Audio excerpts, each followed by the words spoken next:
It's finals week. We've only got a few more days left before the finals begin. If the Mavericks win, what does it say about teams that are put together through trades at the deadline? If the Celtics win, are they going to be considered an all-time great team? We'll talk about that. Plus, we'll give you some series predictions, all that and more on Locked On NBA.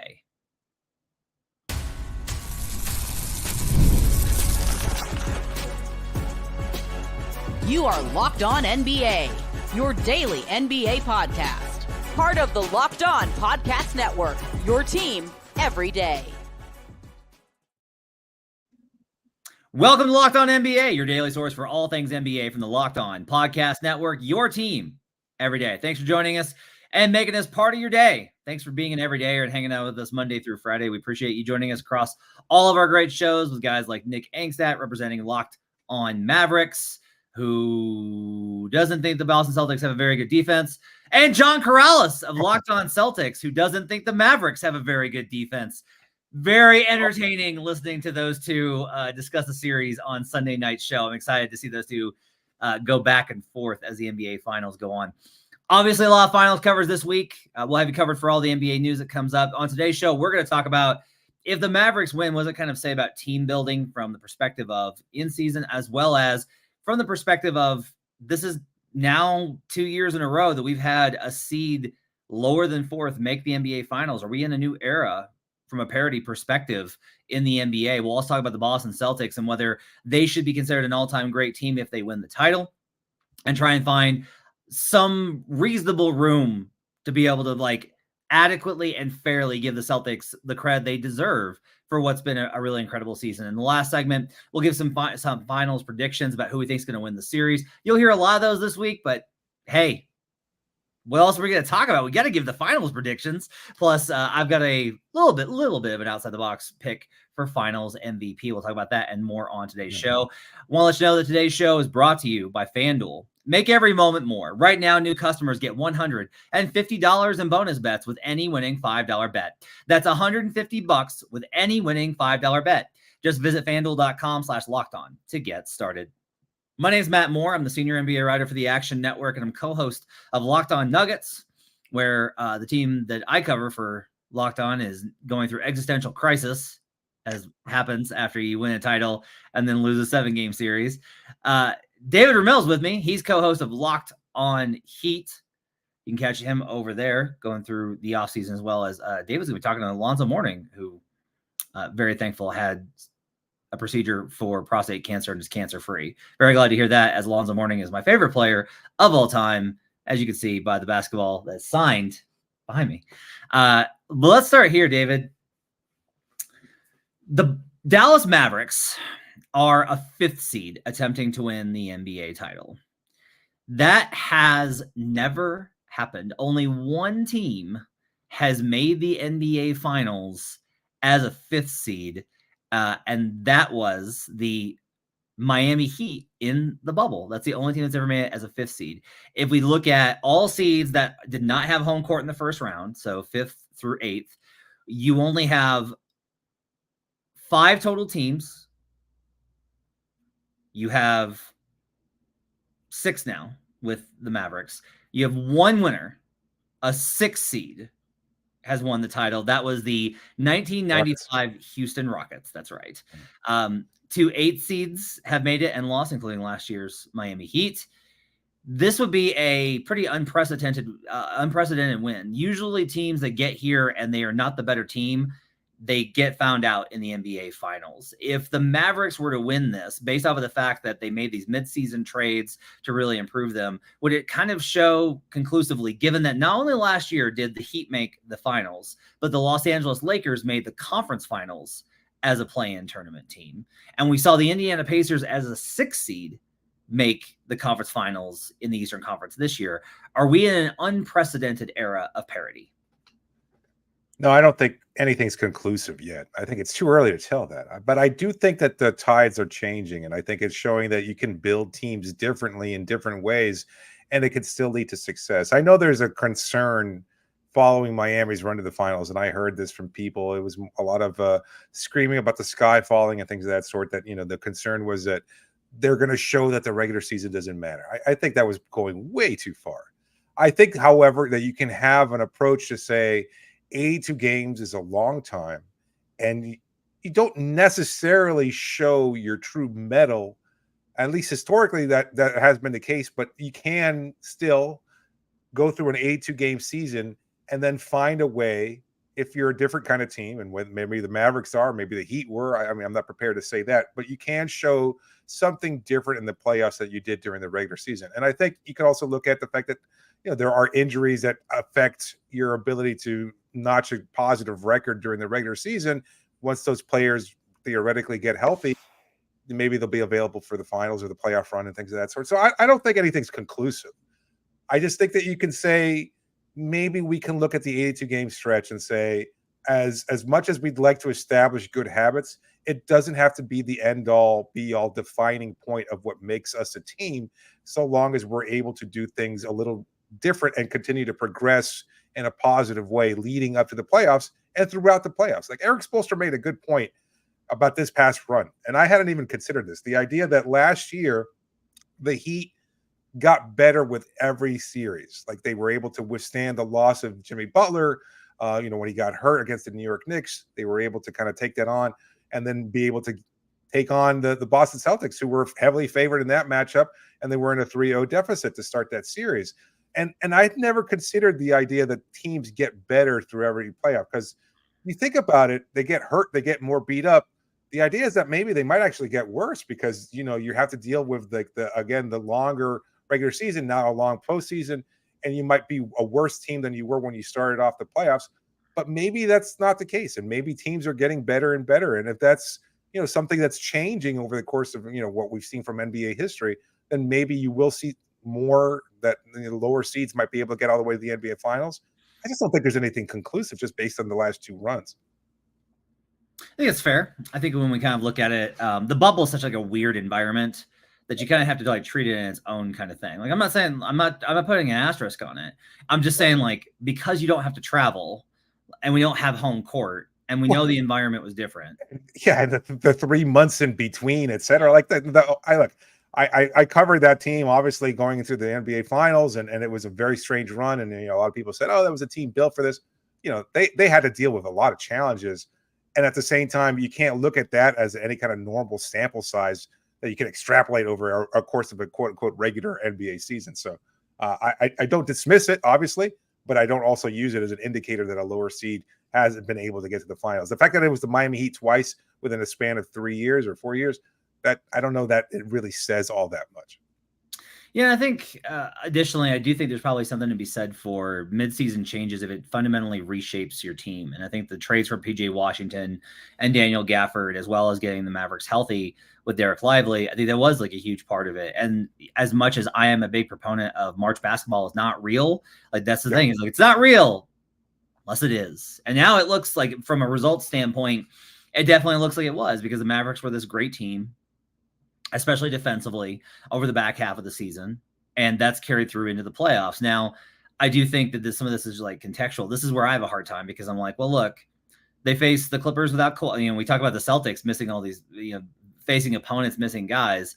The Mavericks got the Clippers in round one without Kawhi Leonard. Okay. And that was a series in which the Clippers missed a lot of pretty good looks. Then they faced the Thunder, who missed even more really good looks. In particular, one of the big differences is OKC is kind of built similarly to Boston, except that Chet Holmgren is a rookie and shot 29% from three. And if Kristaps Porzingis is healthy, and he does play, he is not a rookie and probably won't shoot 29% from three. And that's a significant kind of matchup thing there. And then the Wolves thing, I really did think, I just love the way that the Mavericks matched up with Minnesota. I was very high on the Mavericks going into that series. And so it wasn't that surprising me that it ended the way that it did. And you talked about kind of getting better as the playoffs go on. I think that's possible, but I think it's yeah, you can get better as the playoffs go on if you get the right matchups, because if you don't, you're probably going home, because you can get better and still lose because the matchup's not a good one for you. And that, to me, I think is what makes it interesting. Is I do think that we are in an era where fewer teams are matchup proof. I do think that that's true, that we have fewer teams that are just yeah, it was a tough matchup, but they won anyway. We just don't really see those teams, which is what makes Boston very interesting, because Boston's arguably that team but we have no way to judge it because of who they face in the Eastern Conference playoffs. So up next, we're going to talk about Boston, and we're going to talk about whether or not, like, how do we put this Boston team into perspective, especially if they win the NBA title? What does that say about this team? Are they an historic team? Are they going to be remembered as such? We'll talk about all that and more up next here on Locked On NBA.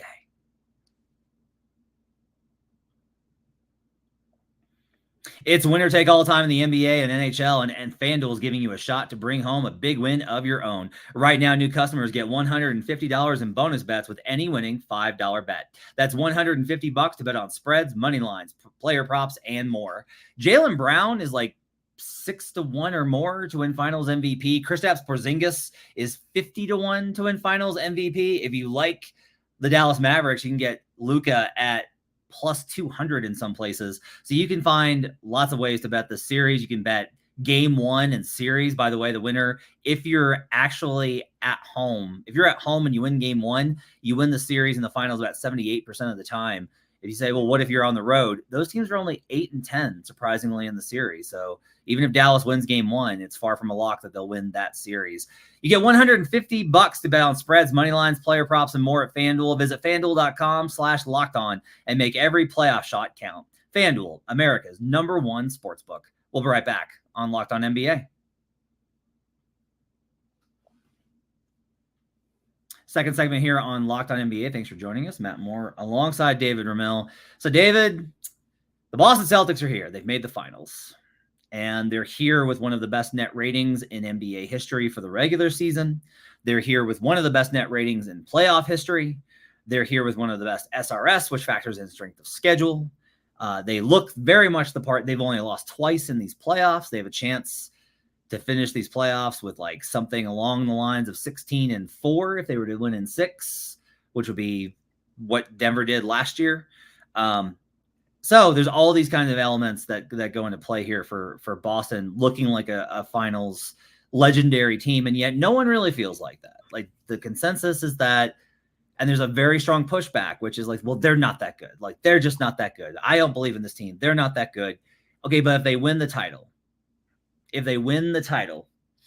and Tatum will have been in 5 conference finals, won 2 of them, and have a ring, and this team caps off one of the best regular seasons in NBA history with an NBA championship, there's 2 questions. Will it change the perception of them in the now? And then my bigger question for you is this. Will history really remember that none of us felt like this was a great team, or will they just look at what was on paper? Okay. I don't think that it will necessarily change the opinions of the now. I think, unfortunately, we need hindsight in order to be able to judge appropriately where this team ranks. It does not feel like the beginnings of a dynasty or anything like that. And maybe this team just isn't capable of that. Maybe it is. We'd have to know. The fact that they've been to these conference finals, that they've accomplished what they have. I mean, we could just be, watching Chicago in 1990 and saying, you know what, that Jordan kid, he's just not that good. So I don't, and then people did say that. Like, I mean, I know probably people younger that don't understand that, and they only kind of understand Michael Jordan through the shadow of his incredible power and the way he's viewed. But there were people who thought he just put up a lot of points and led to nothing. And then it was, the acquisition of Phil Jackson, Scottie Pippen, and Horace Grant, et cetera. And they won 6 championships out of 8 attempts. So they turned out to be a pretty damn good team. He turned out to be a pretty damn good player. So I don't know that we're at the point where we can look at Jason Tatum and say he's a historically great player. And I think you could, it's unfortunate because he's a really damn good player, but you just don't have the proper context at this point in time. I don't know, something about the way his game is viewed, or maybe the fact that, they've lost a couple of key times to Miami in particular, or that they just haven't been able to seal the deal on other occasions that are held against him to a certain degree. Maybe it's just the nature of his game. I don't know. I'm not prepared to look at the overall legacy of what Tatum has accomplished up to this point, because there's a certain lack of context there. Up to this point, you can look at Jason Tatum and say he's a damn good player. Would you say he's a Hall of Fame level player at this point? Whew. No, probably not.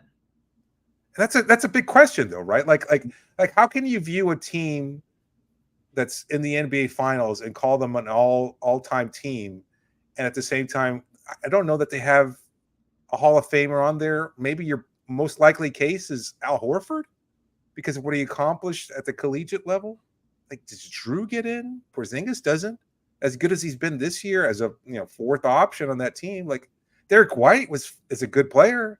Like Brown Tatum and Brown might get there, but we're still just kind of watching the beginning of these careers take place. And maybe it's just because they entered the league so young and that's held against them. But I don't know that we're prepared to look at this team and what they've accomplished and rank it amongst all-time dynasties and all-time greats. It could be the beginning of something. Yeah. I mean, there might have been the idea in 1991 watching, or 92, watching Jordan beat the Pistons and finally get past the Jordan rules and everything else and saying, you know what, maybe they're going to be a good team. Maybe they'll continue to build on this. And at that point in time, then the mythos of Michael Jordan became larger than life. And the understanding was that, he was the GOAT, started growing with every passing season. But we can't do that with Tatum. I don't know that anybody has looked at the breadth of what he's able to accomplish up to this point and say he's in a category by himself. He's a really, really good player. And that's fine. Like you don't have to look at him and say this is an all-time team or he's an all-time player. He could just be a damn good player, and they've managed to build a damn good team around him that's getting to the NBA Finals, and that's pretty damn good. So I don't know. I'm not sure if that answers the question, but there's so much context that's missing there, and that we don't have it yet until we're 5-6 years down the road. Now, 5 years later, they might have won 3 or 4 rings during that span, and then that conversation changes. But up to this point, I don't think we're prepared to look at it that way. Yeah, and I think I don't find that Boston Celtics fans, by and large, are necessarily trumpeting or touting this team as such. They want an all-time team. Yeah, I think that they want the respect for what they've accomplished, but they're not putting them. I think also there's a difference here in great teams from the dynasty level to something more akin to, they have a chance here to essentially become the reverse order of the Detroit Pistons, where the Pistons win in 2004 and then they make the conference finals every single year until 2009. And that's like a crazy impressive run to make the conference finals that often. We don't celebrate the conference finals as much as we should.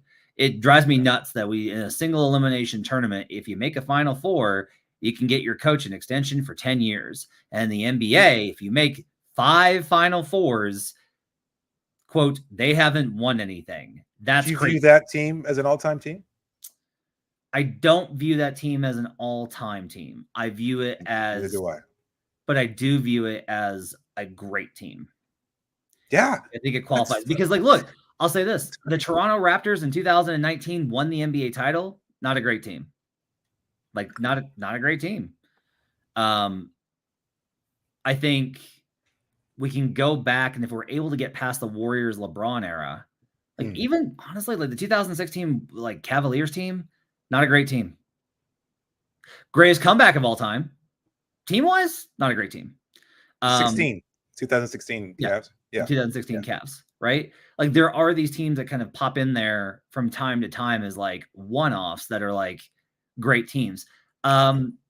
That are not like great teams. But I cover the team, 2006 Miami. Like that was a fluke, and Dwayne Wade and everything else. I mean, I'm not looking at the free throw disparity or whatever, but it was a flukish team. Yeah, and then you've got so there's this level in between like the one-offs. Mm-hmm. You can't say that the Boston wins, it's a one-off. The biggest thing, honestly, for me is I'll never forget the first finals that I covered was the 2011 with Dirk. And in that locker room, Tyson Chandler, Sean Marion were drinking champagne and celebrating, and they were saying, and Jason Terry said the same thing. They all said the same thing. No one can take this away from me. Yeah. And the way to kind of contextualize that with Boston is it gets them off of the charges. They beat the charges, where if Boston wins this, you can't say, well, okay, yeah, really good team, couldn't get it done. Right. It doesn't matter how they get it done. If they win a title, they win a title. And now it does validate, like, look, this team made 5 conference finals and won a championship, right? With a very young core. And that means that forever you cannot say that they weren't good enough to get it done. So it gets them off of, like, it removes them. They can't be considered frauds. They can't be considered fake. They can't be considered unserious. They will have won a title, even in the context of all the injuries that their opponents have suffered this postseason and how easy this path has been for them. Because, like, it doesn't matter. It ultimately, one team eventually was going to get an easy path. Not everybody has to face adversity, and maybe they face it in this series and they overcome it, but not every team has to. You can have a year where it's just like, no, they were the best team and they won. And that's kind of what I think. And I think that it's important to validate that we don't have to go overboard, but we also don't have to start the conversation. And like, I do this. I wrote a top 10 most important players in the series, and the first line of Jason Tatum, who's number 2 on my list, is Jason Tatum's not a top 5 player. And that is instantly me saying, like, well, let's put some limits on it. Like, let's not go too far. You don't always have to do that. And if you're going to do it, you better answer with, this team is legitimately, like, this is a great team. They shoot well. They defend well. They do everything well. Do they have problems? Yes, like most teams do. But ultimately, this is still a team. This is a great basketball team that, if they win the championship, deserves to be called champion. I think the historical lens will not care about their path to the finals. I don't think that'll matter at all. I think you'll have the conversation, barbershop old heads and kind of things like that. Like, it'll be a fun discussion in New York and Indiana. Oh, they had it easy or whatever. That'll be a very, very small minority. I think it is important. Like, you win a title, nobody cares how you got there, not in the long view.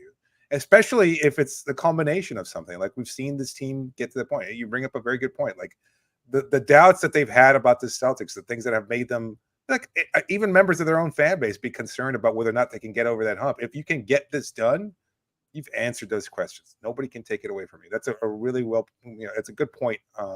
You bring up with Terry, because it's really interesting to look at it from that perspective. Like, you fight your whole way to get here, whatever adversity. Like, Drew Holiday's already won a title, etc. Even Derek White, kind of a cast off in San Antonio, really not a great player, but if you can contribute to something, look at Porzingis' own career. Like, there's so much, like the high draft pick in New York, the fact that he's facing his own team. Like, he was kind of wasted in Washington, but that's the Wizards, and it's just like for him to be able to come back and be a contributor at this, he'll be remembered as Kristaps Porzingis unicorn and NBA champion, and that, I don't think anybody would have thought that 2 years ago. Yeah. Certainly not 4 or 5 years ago, when he was being trounced out of whatever city he was in at that point in time. Like, that changes the course of your legacy and everything else. So for the Celtics, I mean, this is a huge mile marker for them in terms of being able to accomplish something and to be viewed as a historically great team, and still not necessarily have to be an all-time team. And that should be fine. It should be fine for Celtics fans and for everybody else to kind of remember them, that they were able to accomplish this regardless of how the path was laid out. You don't have to give them more respect than they deserve, but you do have to give them the respect that they deserve. Now, if they lose, that's a whole other conversation, and we'll talk about that if that happens. On the other side, we'll get into some finals predictions. We'll talk about finals MVP. We'll talk about what we think is going to happen in the series, and we'll wrap up here on Locked On NBA.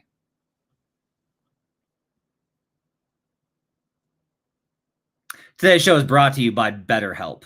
We all carry around different stressors, big and small, and we keep them bottled up. It can start to affect us negatively. Therapy is a safe place to get things off your chest and to figure out how to work through whatever's weighing you down. It's important to be able to deal with those kind of things. It's a stressful time in everybody's life from time to time, and you need to be able to work through those things in a safe and healthy environment. And that's what's so great about BetterHelp. They can fit your schedule and work within the means of what you're looking for to get out of therapy. If you're thinking of starting therapy, give BetterHelp a try. It's entirely online, designed to be convenient, flexible, and suited to your schedule. Just fill out a brief questionnaire and get matched with a licensed therapist, and switch therapists at any time for no additional charge. Get it off your chest with BetterHelp. Visit BetterHelp.com/LockedOnNBA today to get 10% off your first month. That's BetterHelp, HELP.com/LockedOnNBA. We'll be right back on Locked On NBA.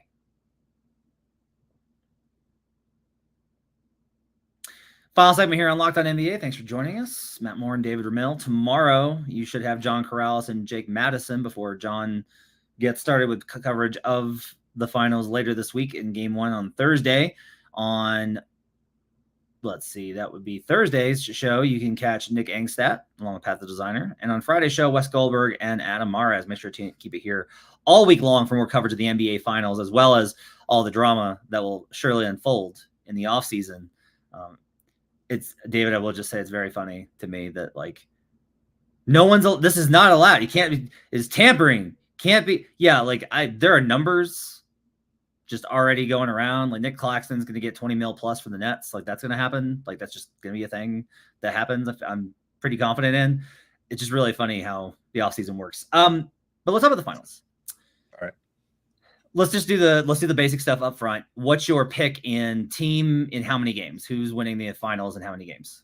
I don't know. It's so difficult to kind of read this because part of me, again, is looking at what Boston has accomplished and giving the credit they deserve. But, Dallas might have had an easier path as you laid out before, but I think they did such a good job against Minnesota. And watching these matchups, I still agree, and I think that's a good point. Luka is the best player, and that should, in the series, that should matter. Like the fact that Dallas has that player, the fact that they've got Kyrie Irving, that they've got a great cast that has been really, really good in this overall playoff run.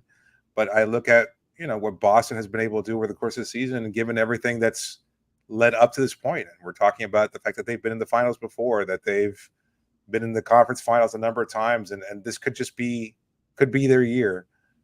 I'm leaning Boston. I think you've changed my mind. You've talked about it before, and over time, I think I'm leaning Boston in 7. I think that's where home court advantage is an advantage for them, and they'll be able to close it out in 7. Okay, I'm on Boston in 6. I think I lean a little bit towards Boston in 5 more than Boston in 7, in part because, if it comes again down to game 7, I would be very worried for Boston at that point. So much of this, I think it is going to be a shot variant series. It is kind of like OKC. If the Celtics I'll be blunt. If the Celtics choke up here and Al Horford misses open threes and Drew Holiday misses open corner threes, which Drew's shooting 39% in the playoffs, which is really good for him. It's well above his career average in the playoffs. And it's very much buoyed and boosted by his performance versus the Indiana Pacers, which may legitimately be the worst NBA playoff defense we've ever seen in a conference finals.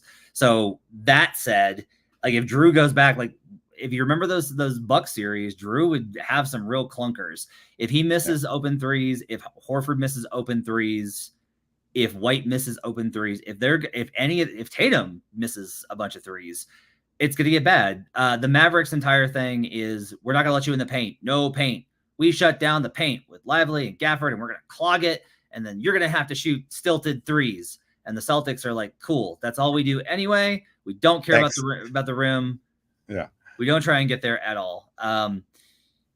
There are matchups the Mavericks can exploit. A weird one is that I think Drew Holiday at this point in his career matches up terribly with Luka Doncic. I think Luka is actually going to seek him out on switches and attack him pretty consistently. You know who actually does a really good job on Luka is Jaylen Brown. And if Luka tries to attack in isolation, or if they're able to prevent the switch and they're able to keep Jaylen Brown on him, Jaylen does a really good job on Luka Doncic. I don't trust the Mavs perimeter defense. I think Derrick Jones Jr. was a great matchup against Anthony Edwards. I do not like him versus either Jaylen Brown, who is too quick for him, or Jason Tatum, who's too strong for him. I think PJ Washington can guard one or the other, but I don't think but I only think he can guard one or the other. There will be ways for them to get Luka involved in the action. There will be ways for them to get Kyrie involved in the action. It's really hard to guard. It's really hard to hide 2 guys on Boston versus Boston. Like Boston's very good about exploiting that. They can play 5 out with Porzingis and Horford. The Mavs are going to have, I think, an offensive rebound advantage, and I think they're going to draw a lot of fouls. I think that turnovers are going to be probably even for the series, but it doesn't really matter. Both these teams are really good in the playoffs when they have more turnovers than their opponent. And it really just comes down to shooting. Boston's a really great shooting team. I think Dallas's defense has looked good versus the specific opponents it's faced. They'll still be good, but not quite good enough. And so I'll take the Boston Celtics to win in 6 games or fewer. What's your concern about them at 7? You think if they get to 7 that they'll choke up? and Yeah, man. being at Like, home to one is like Luka. yeah. It's kind of I don't want to he's make like it a just killer about that way. that. Well, it's like simple, right? It's like, oh yeah, Luka, but it really is a matter of Luka's like wired, I think, in these spots where for him to go on the road in game 5 after game 4 got away from them and close them out the way that he did, the way that he went on the road to Phoenix in game 7 and ran them out of the building.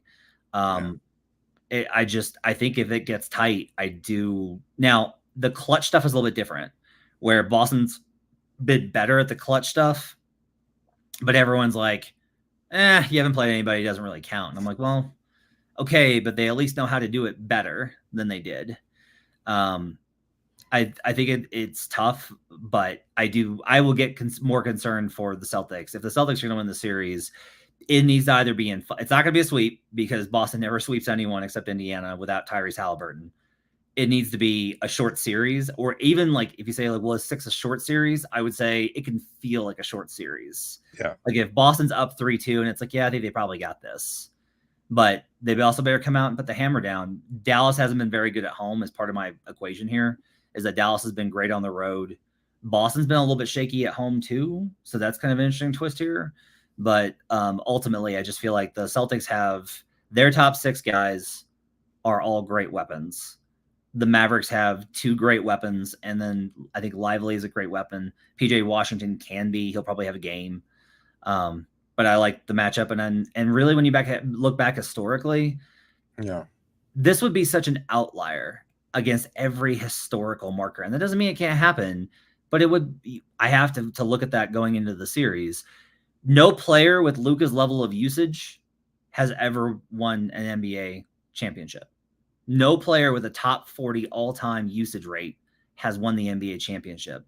No player in the last 30 years to lead the league in usage has won the title. That would be Luka this year.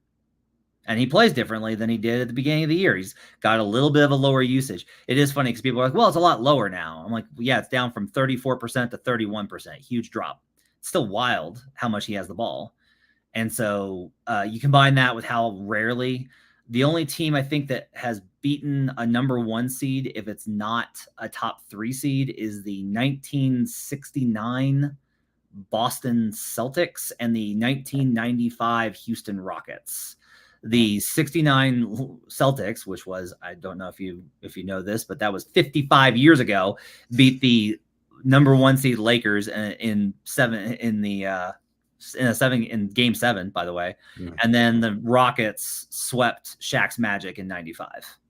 And that's the only 2 times it's happened. So I'll lean towards history here. Who do you think is going to win finals MVP? I think it has to be Tatum. It has to be. I think it's going to be Brown. Do you really? I do. Wow. So this has been a fun one for me to quiz people on. In the playoffs this year, I was genuinely kind of surprised to see this. Tatum is by far their best assist guy in the playoffs, but Jason Tatum has averaged 26 points per game in the NBA playoffs. Okay. How many points do you think Jaylen Brown has averaged in the NBA playoffs? 28. It's less. It's 25. So he has only averaged 1 point fewer than Tatum through this run of theirs. The assists and rebounds are huge. Tatum's averaging 6 assists per game to Brown's 3 and 10 point, almost 11 rebounds to Brown's 3. But I have felt all year like Jaylen has been the best player for Boston. And I'm not like an anti-Jason Tatum guy. I think he's a little underrated. He's a really elite defender and a very good offensive player. But I do think that even if Tatum has a handful of games, I think the Mavericks will throw the kitchen sink at Jason Tatum. And I think that's going to open up Jaylen Brown on the other side to run pick and roll. He's also had the best chemistry with Kristaps Porzingis. Like a lot of Tatum having larger point totals has been a function of them not having Porzingis in these playoffs. We'll see how much Porzingis can play, but I do think there's a good chance that Jaylen Brown opens it up and Jaylen Brown wins Finals MVP. Interesting. Should be a good matchup. All right, it's going to do it for Locked On NBA. Thanks for joining us. Appreciate you guys being with us. Have yourselves a great week. Keep it here for all things about the NBA playoffs. You can check us out on YouTube at youtube.com/LockedOnNBA. For David Ramil of Locked On Heat, I'm Matt Moore from Locked On Nuggets. We'll see you guys again next time on Locked On NBA.